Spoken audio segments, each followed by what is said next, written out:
Meus caríssimos, vamos hoje para mais uma reunião da série Claves Notariais Registrais. Eu agradeço aqueles que participam de mais este nosso encontro semanal e, em particular, quero agradecer aos confrades e confreiras da nossa Academia Paranaense de Direito Notarial e Registral, bem como a Anoreg do Estado do Paraná. Quero cumprimentar a professora Mariana Pozzenato Martins, presidente dessa entidade, e a minha estimada amiga Mônica Dalla Vecchia, coordenadora acadêmica da Anoreg Paranaense.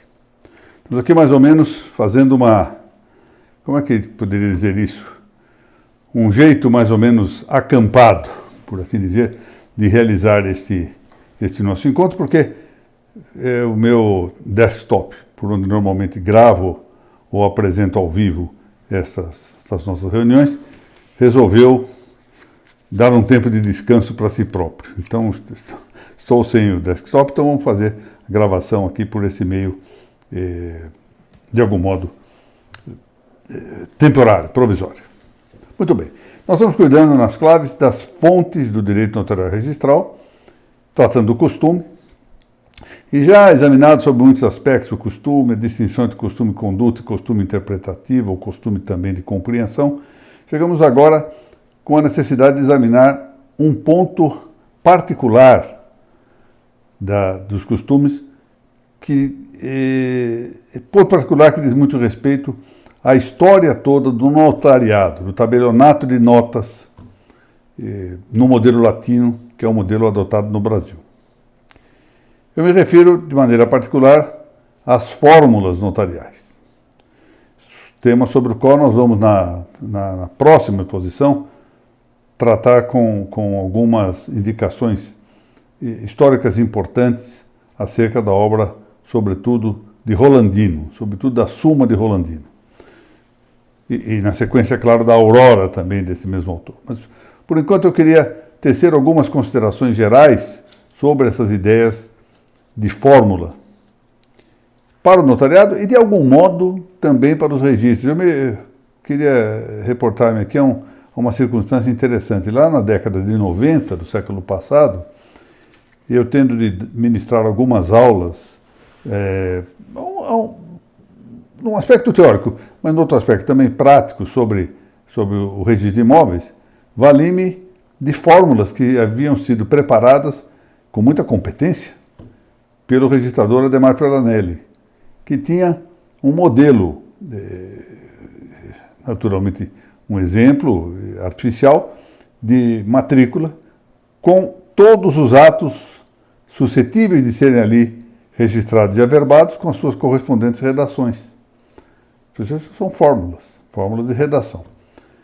Mas eu queria referir-me aqui, mais de perto, às fórmulas notariais, as formas utilizadas na história do notariado.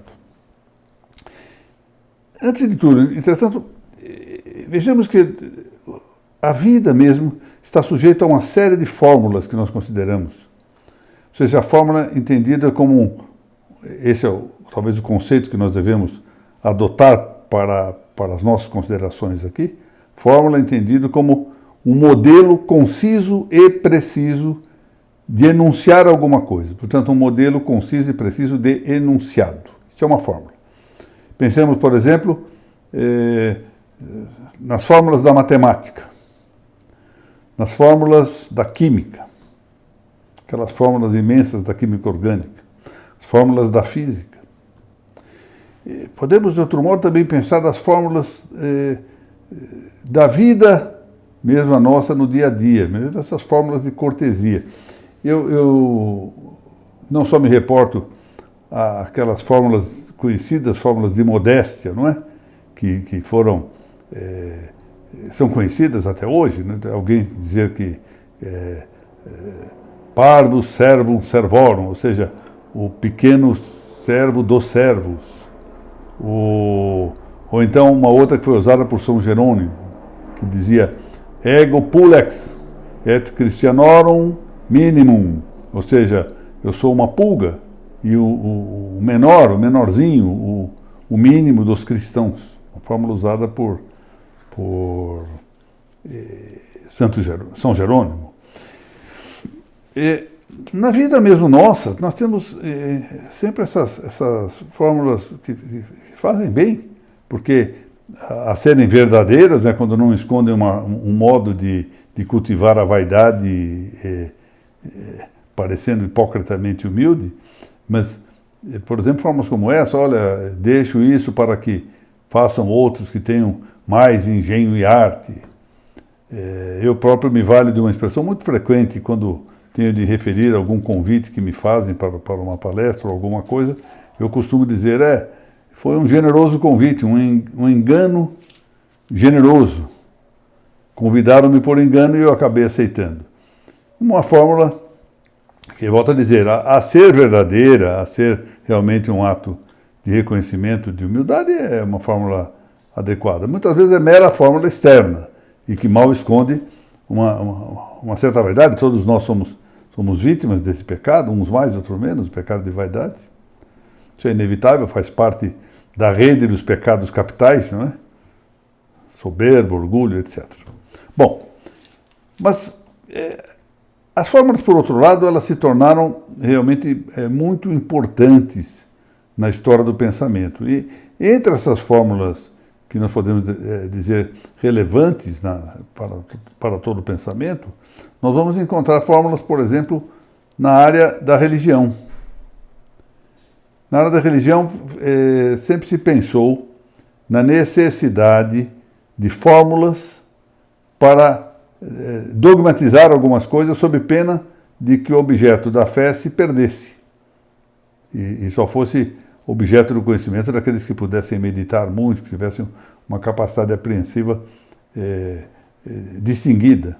Quando não deve ser assim, a fé é entregue para todos, deve ser anunciada para todos.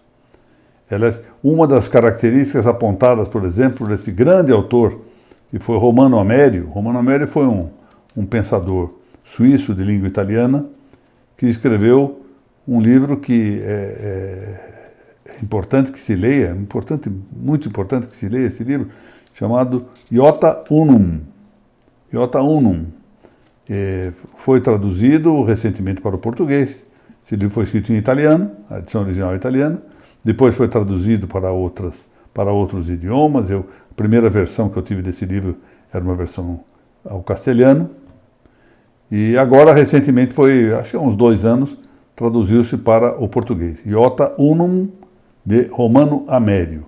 Romano Amério diz, com muita razão, que o fenômeno chamado da dessubstancialização da fé ou da vida religiosa, ou mais exatamente dessubstancialização da igreja, como ele se refere, deve-se exatamente a que se identifica a fé com a simples experiência sentimental, com o simples sentimento, com a ideia de um sentimento que se aproxima de Deus, e não importa como. Ao passo que, substancialmente, a fé significa algo de verdadeiro, de objetivo, que se condensava muito bem com as fórmulas dogmáticas. Quando se abandonam as fórmulas, vai-se a pouco e pouco também igualmente reduzindo-se, quando não mesmo suprimindo-se, a substância da fé, o que significa desaparecimento da fé. Muito interessante essa consideração para mostrar o relevo das fórmulas também no plano da religião. Há mesmo uma história muito interessante. Uma revelação privada, portanto, desse a essa revelação o valor que ela pode ter, mas há um livro interessante, escrito por uma freira, uma monja, chamada Maria de Ágreda, um livro muito antigo.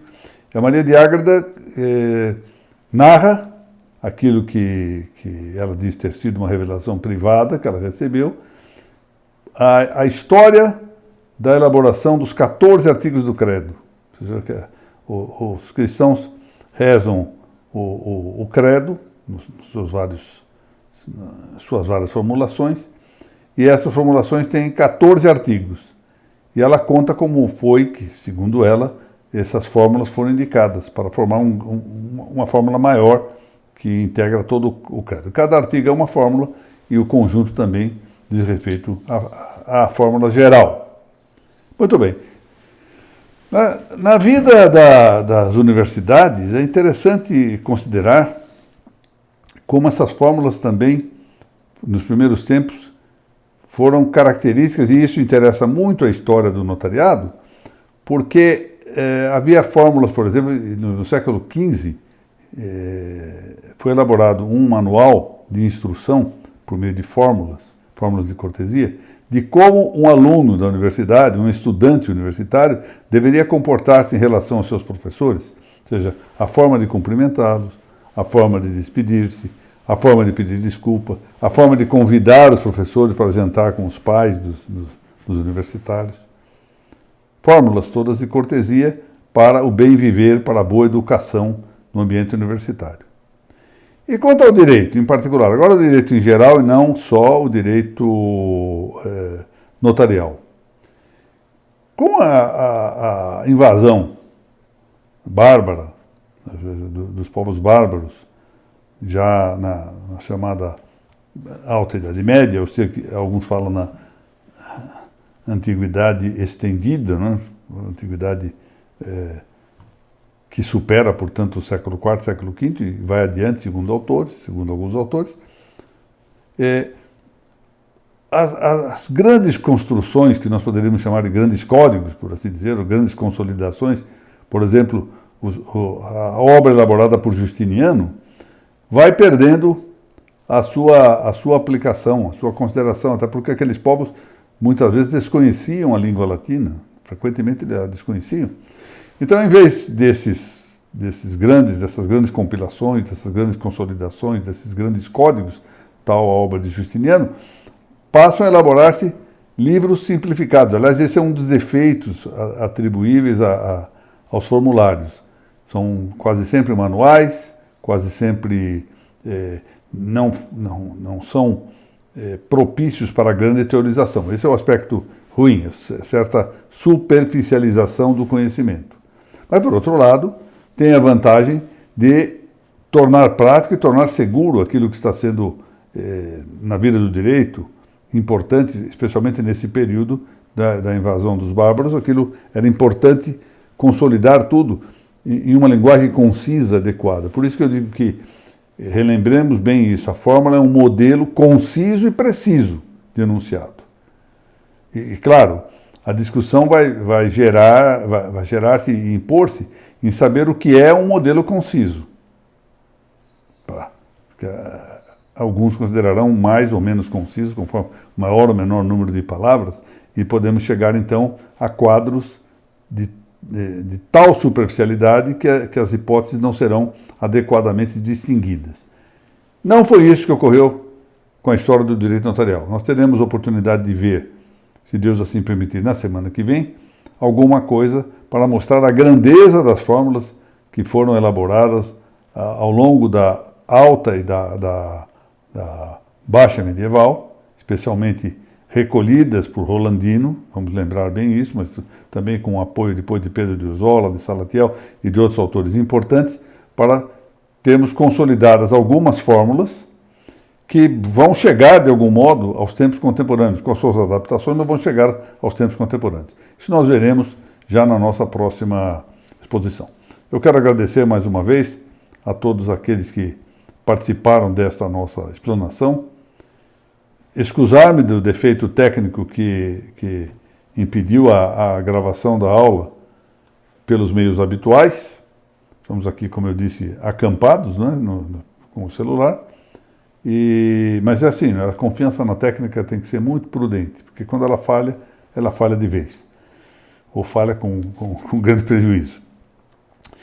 Agradecer mais uma vez os meus confrades e confreiras da Academia Paranaense de Direito Notarial e Registral. Semana que vem, se Deus quiser, estarei em Curitiba. E, mais uma vez, cumprimentar e agradecer a Norégia do Paraná, a professora Mariana Pozzenato Martins e a professora Mônica Della Vecca.